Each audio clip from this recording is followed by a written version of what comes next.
A culture that is respected across the cosmos, one that myths are based off and ballads sung of. The Asgardians of Marvel have established quite a reputation for themselves as some of the galaxy's fiercest warriors and most advanced civilizations. So, just a quick aside here, this cultural index will focus on the Asgardians as portrayed in the Marvel Cinematic Universe as opposed to the original comic materials, as there are a few significant differences in how close they resemble the real-world mythology, with the MCU depictions having a more science fiction orientated approach. Based off the Nordic gods, or should I say it's the other way around, they have a lot of stories and history to draw from. Also, I'll be looking at Asgard as it was before the events of Thor Ragnarok. So, the Asgardians, despite all their advanced technologies and powerful near magics, shared a deep connection with humanity, or at least they did at one point in their history.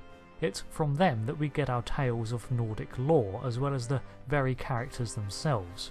It's unclear how Asgard came to exist, but it's clearly of artificial design, either forged by magic or science beyond our current understanding. But then again, isn't magic simply science we cannot explain? The Asgardians seem to think the two are intertwined and indistinguishable.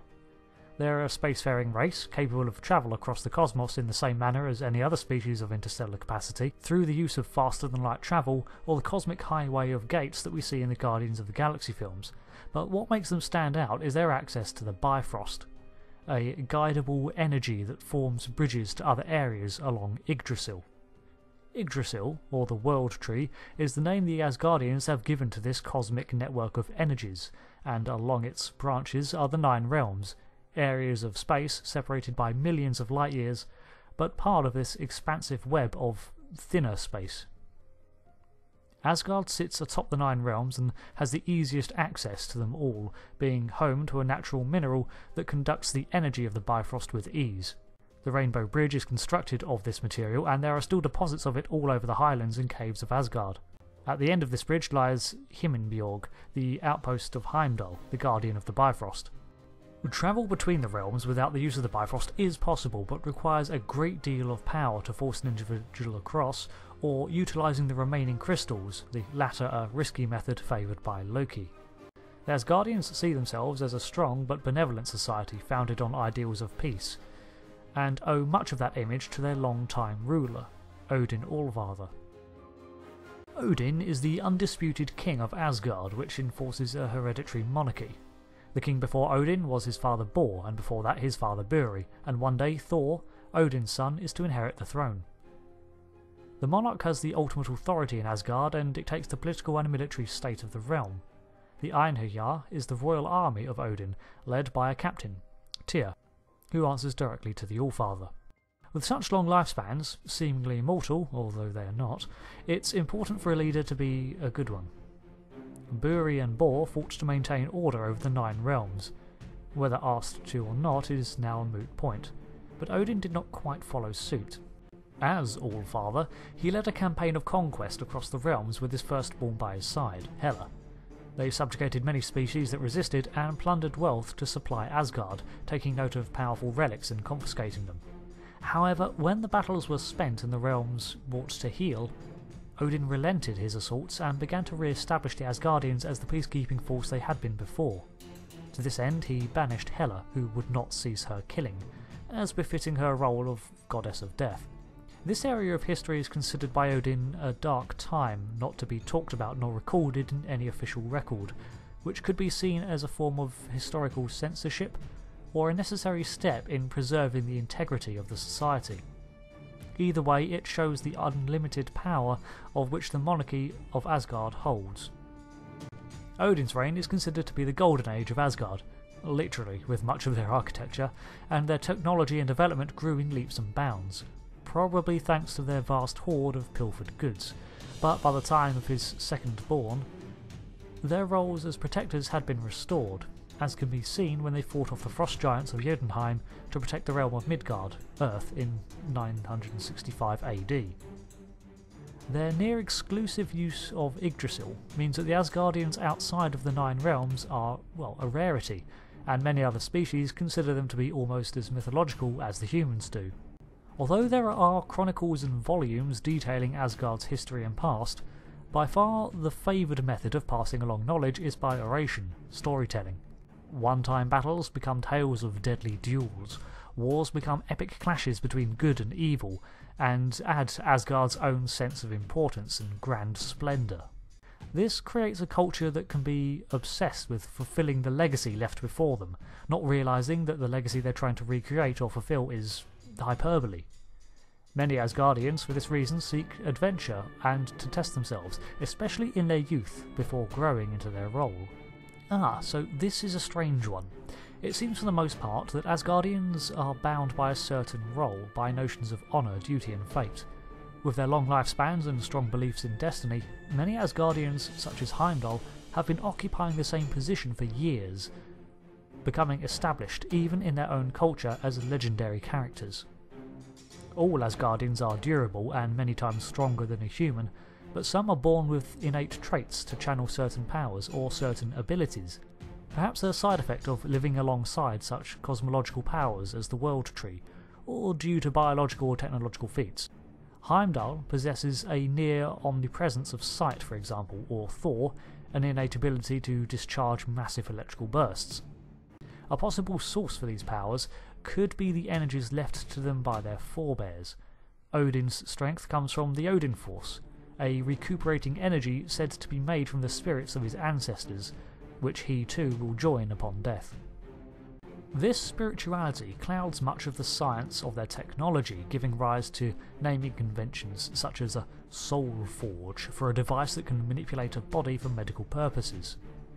Add to this the love of tales, and you'll end up hearing statements that sound implausible but contain many elements of truth, such as Mjolnir, Thor's hammer, being forged from the heart of a dying star. Sounds majestic and almost mystical, but when analysed, reveals that it was made in Nidavellir, a dwarven-run Dyson ring forge with a heat of a neutron star. Boom! Incredibly advanced science as magic. As mentioned earlier, fate and destiny play a strong part in their culture, with prophecy being a central theme to their lives. Many Asgardians believe that their life is mapped out for them, and while the details are up to them, an inevitable outcome is fated. Such a prophecy is that of Ragnarok, the fall of Asgard at the hands of Surtur. Such undesirable prophecies often prompt people, Odin included, to take actions to try and avert them, such as locking away powerful relics that could threaten Asgard, imprisoning key players, or perhaps even justification to start a bloody campaign across the realms. When an Asgardian dies, they're given a burial on the water in what became known nowadays as a Viking burial. However, their body eventually disintegrates into energy which then disperses, perhaps to Yggdrasil or the Odin Force. The release of spheres of light symbolises this ascent to Valhalla, the afterlife where all noble heroes reside. Asgard has a long history of storytelling through different mediums. Tapestry, mosaic, sculpture, theatre, painting, the list goes on and on. If it can be used to record, it is. However, this heavy preference for artistic recording of events often leads to a skewed interpretation. Whereas simple facts would record an event as is, a performance dramatises it. This compounds the mythology of Asgard even among its own people, but this is not really considered to be a problem. Many simply believe that the way a story is told, as a wise parable, a raucous comedy, is more important than the tale itself, leading to an inaccurate blended history, but a damn colourful one. The clothing and craftwork that they employ is often as equally majestic as their architecture, described as ancient modernism. The silhouette seems simple enough, and some designs even minimalist at times, but their level of technology often means that they incorporate construction methods and materials that are foreign to current understanding. As seen by their dealings with Nidavellir, they too enjoy trade and commerce with other cultures, probably for practicality. The dwarves forge the best weapons, so we go to them. Duh. Due to this, Asgardian technology is incredibly diverse, and often tales of their creations rival the deeds of the people. So it's only natural that some of the creations receive grand names of their own. The storied history of Mjolnir, for example, or Gungnir, Odin's spear, or even the mighty Des and Troy. The Asgardians' lust for adventure and their love of a fight means that many of these tools will be weapons, or at least the ones you hear about, mostly anyway. The Asgardians' interaction with humanity, especially humanity's view of them as godlike, seems to appeal to their sense of, well, vanity. Many have adopted a moniker in addition to their name or role. This naming convention seems to mirror their place in society and further cements their permanent position, making an examination of their society near to that of a pantheon. Odin, for his pursuit and hoarding of knowledge, was the god of wisdom. His daughter, Hela, goddess of death and executioner for his army. Thor, the boisterous warrior with the ability to generate lightning, the god of thunder. His brother, Loki, a master illusionist, the trickster god. The captain of the Einhjar, Tyr, has taken the title of god of war, but this title in particular seems to be assigned, as both Odin and Lady Sif have served under this name. Some, however, do not flaunt their appointed or self-appointed title, such as Frigga, who the humans have labelled the goddess of foreknowledge, and even named a day of the week after her. So perhaps it's less about vanity and more closely tied to the notion that they are there to fulfill a certain role, a promise and reminder to be more than just Asgardian. Thanks for listening. The magic-inspired technology of Asgard is one of my favourite science fiction creations, as I'm a sucker for ancient lore and science fiction, and here we have a blend of both. I'd love to go into more specifics about various other topics, so I'll probably do an index addendum at some point outside of the normal voting process. Speaking of which, the next video choices are from the Gears of War, Locust, or Star Trek's The Gorn. Because let's get some bad guys up in here. Leave a like on the appropriate comment to vote, and thanks again for watching. I'll see you next time. Goodbye.